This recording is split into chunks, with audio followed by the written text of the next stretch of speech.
បញ្ជូនទៅឲ្យនីតូម្លាក់មកក្រោមលីសឺរុញទៅយូដៃទាត់ទៅកន្លែងហ្នឹងទុកទៅអីអត់ទេបាទឲ្យសិនឲ្យ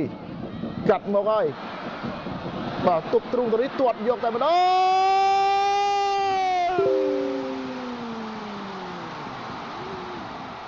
យូដៃ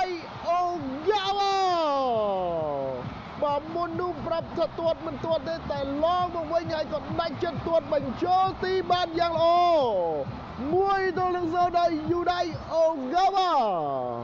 នាទីទី45+1បាទបន្ថែមតែ1នាទីទេតែយូដៃអូហ្គាវ៉ាធ្វើបានសម្រេចតែម្ដងឲ្យក្រុមម្ចាស់ផ្ទះកម្ពុជានាំមុខ1-0លើចិនហុងកុងយូដៃអូហ្គាវ៉ាបាទយើងរងចាំរូបភាពឡើងវិញពីការបើសម្រុកត្រង់នេះបាទទាត់ផ្ដាច់ទប់ទ្រូងមួយបាទទាត់បាទមួយជើងនេះល្អណាស់បាទអូយបាទធ្លាក់អត់ដល់ដីទេបាទហើយសំខាន់នោះគឺទាត់បាទធ្លាក់បាទនេះហើយគឺជាអ្វីដែលធ្វើឲ្យអ្នកចាំទីគាត់ពិបាកនឹងសង្គ្រោះហើយដែលសំខាន់ជាងនេះទៅទៀតគឺបាល់មិនផុតដៃតែម្ដងផុតដៃរបស់អ្នកចាំទីបាទកីឡាករបាទ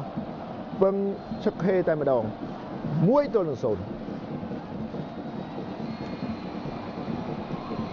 គ្រាឲ្យខាត់ដឺមើលទៅខាងក្នុងឃើញចន្ទធាខាត់ដឺកាត់ទៅឲ្យសៀងចន្ទធា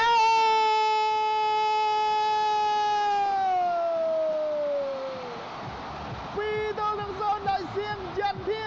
ខ្សែប្រយុទ្ធរបស់ព្រះខ័នរាជស្វាយរៀងដែលមិនសូវទទួលបានឱកាសលេងនៅក្នុងរដូវកាលកន្លងទៅប៉ុន្តែធ្វើបានយ៉ាងល្អនៅក្នុងការបញ្ចប់ទីក្រោយទទួលបាល់ពីខ្សែប្រយុទ្ធចូលសញ្ជាតិរបស់អង្គរ Tiger Koulibaly Abdelkader សៀងចន្ទធាការវាយបករហ័សរបស់ក្រុមជម្រើសជាតិកម្ពុជាការបញ្ជូនប្រកបដោយទំនុកចិត្តនិងគុណភាពនៃការបញ្ចប់ទីរបស់សៀងចន្ទធាមានក្តីបារម្ភឡើយសម្រាប់អ្នកគាំទ្ររបស់ក្រុមជម្រើសជាតិកម្ពុជានៅក្នុងការអបអរសាទរគ្រាប់បាល់បញ្ចូលទី2នៅក្នុងការប្រកួតនេះ Koulibaly ឆិច2ដងបញ្ជូនទៅតែម្ដងចន្ទធាគ្រាន់តែថេបតែប៉ុណ្ណោះដើម្បីគេចផុតពីការសង្គ្រោះរបស់អ្នកចាំទីបឹងឈឹកហី2-0